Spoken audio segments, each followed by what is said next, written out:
Maycomb was an old town, but it was a tired old town when I first knew it. In rainy weather, the streets turned to red slop, grass grew on the sidewalks, the courthouse sagged in the square. Somehow, it was hotter then. A black dog suffered on a summer's day. Bony mules hitched to hoover carts flicked flies in the sweltering shade of the live oaks on the square. Men's stiff collars wilted by 9 in the morning.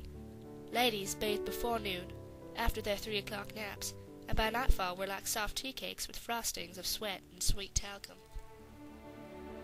When he was nearly 13, my brother Jem got his arm badly broken at the elbow.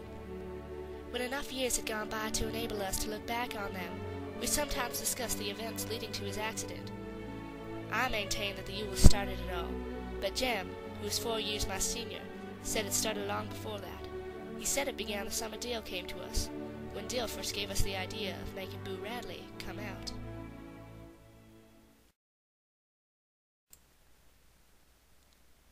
My teacher, Miss Caroline, was no more than 21.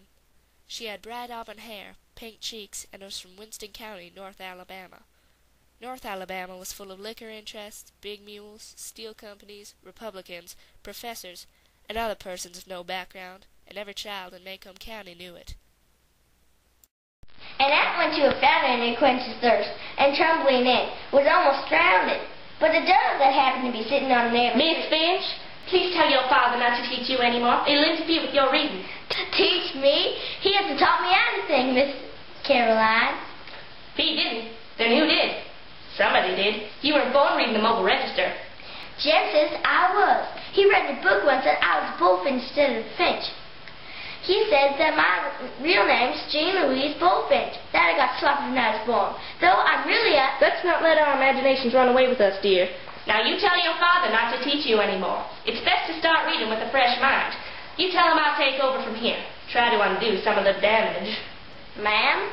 Your father does not know how to teach. You may have a seat now. Yes, ma'am. There's some folks who don't eat like us, but you ain't called to contradict them at the table when they do. That boy's your company. If he wants to eat up the tablecloth, you let him, you hear? He ain't company, Cal. He's just a Cunningham. Hush your mouth. Don't matter who they are. Anybody sets foot in this house is your company. And don't you let me catch you marking on the waves like you was so high and mighty. Your folks might be better than the Cunninghams, but it don't count for nothing the way you're disgracing them. If you can't act fit to eat at the table, then you can sit here and eat in the kitchen. Don't send me back. Please, sir. We can never read anymore. Ever. First of all, you'll learn a simple trick, Scout. You'll get along a lot better with all kinds of folks. You'd never really understand a person until you consider things from his point of view. Sir? Until you climb into his skin and walk around in it. Look, Scout. Do you see it? What do you reckon we ought to do, Jem? Well, I'll tell you what. We'll wait till school starts, and then we'll go around and ask everyone if it's theirs. You know, she was a great lady. A lady? After all those things she said about you? A lady? She was. She had her own views about things. A lot different from my own, maybe. Son, I wanted you to see something about her. I wanted you to see what real courage is, instead of getting the idea that courage is a man with a gun in his hand. It's when you know you're licked before you begin, but you begin anyway, and you see it through no matter what. You rarely win, but sometimes you do. Mrs. DuBose won, all 98 pounds of her. According to her views, she died beholden to nothing and nobody. She was the bravest person I ever knew.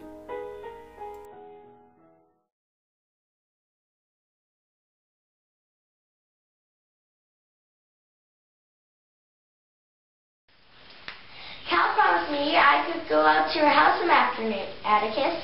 I'll go next Sunday if it's all right. Can I? Cal said she'd come get me if you were off in the car. You may not. I didn't ask you.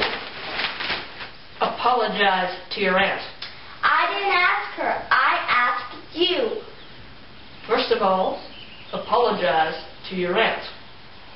I'm sorry, Auntie. Now, then, let's get this clear. You do as Calpurnia tells you. You do as I tell you. And as long as your aunt's in this house, You will do as she tells you. Understand? Yes, sir.